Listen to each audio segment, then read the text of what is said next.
Então, nós vamos tentar entender como é que a gente, né, vai conseguir definir quantos ml de ácido hialurônico eu vou utilizar para o meu paciente. E nessa parte, aqui o Maurício de Maio foi excelente, porque ele criou uma tabela que nos indica quanto de ácido hialurônico a gente vai fazer em cada um dos pontos estruturais.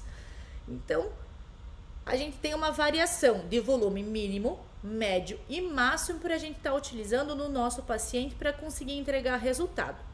E eu vou falar um pouquinho sobre, né, como a gente faz esse planejamento no nosso paciente. Então, digamos assim, você recebe um paciente, me recebe no seu consultório. Vou definir que para Fernanda eu vou estar utilizando então o volume mínimo de ácido hialurônico em cada um dos pontos para nós fazermos a estruturação.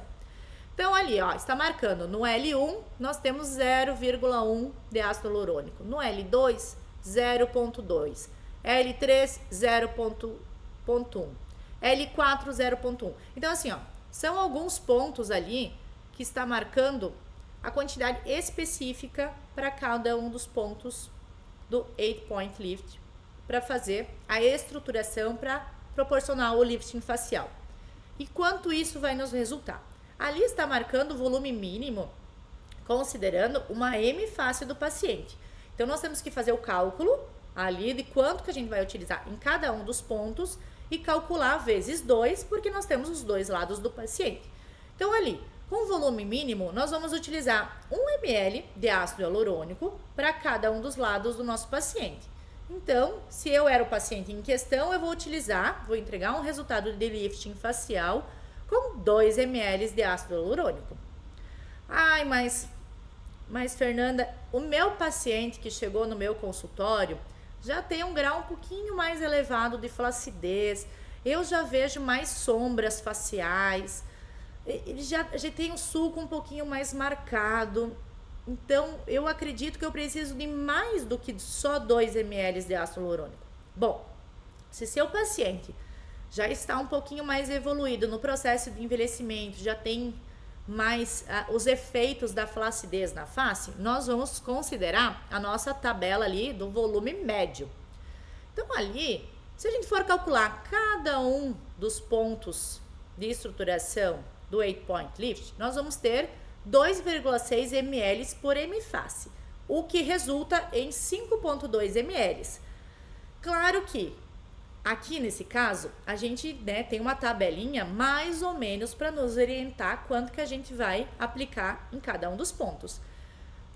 Ali está marcando 5,2. Eu não vou ofertar para o meu paciente 6 seringas de ácido hialurônico.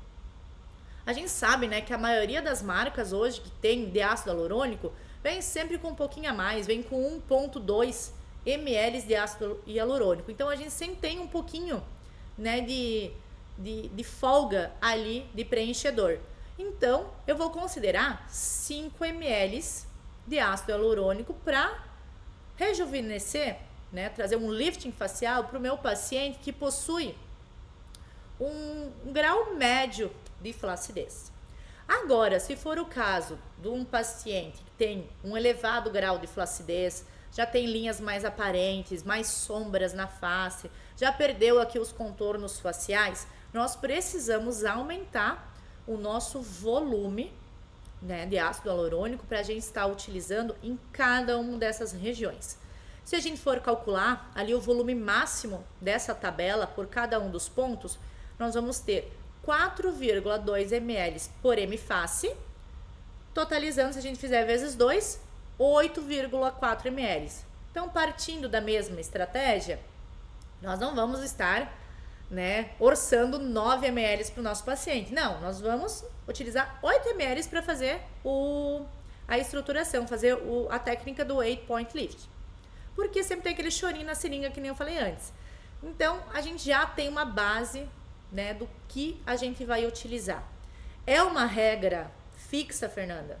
Claro que não. A gente sabe que não existe receita de bolo, não existe padrão que a gente consiga seguir exatamente a risca para todos os pacientes.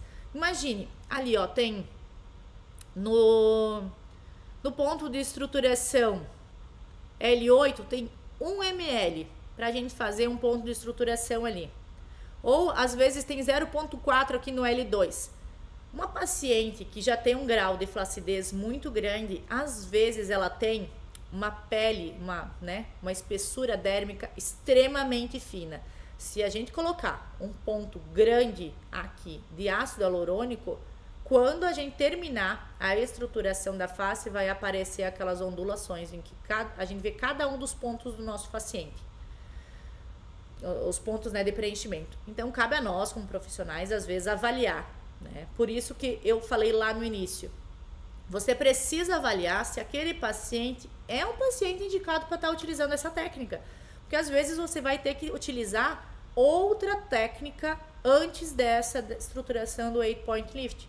Se o paciente tem uma pele extremamente fina, às vezes você vai ter que utilizar um bioestimulador de colágeno, vai ter que fazer 1, 2, 3 sessões de bioestimulador de colágeno para aumentar essa espessura dérmica, aumentar a sustentação, do tecido, porque ele tá tão fininho, tão, puxa, estica até aqui.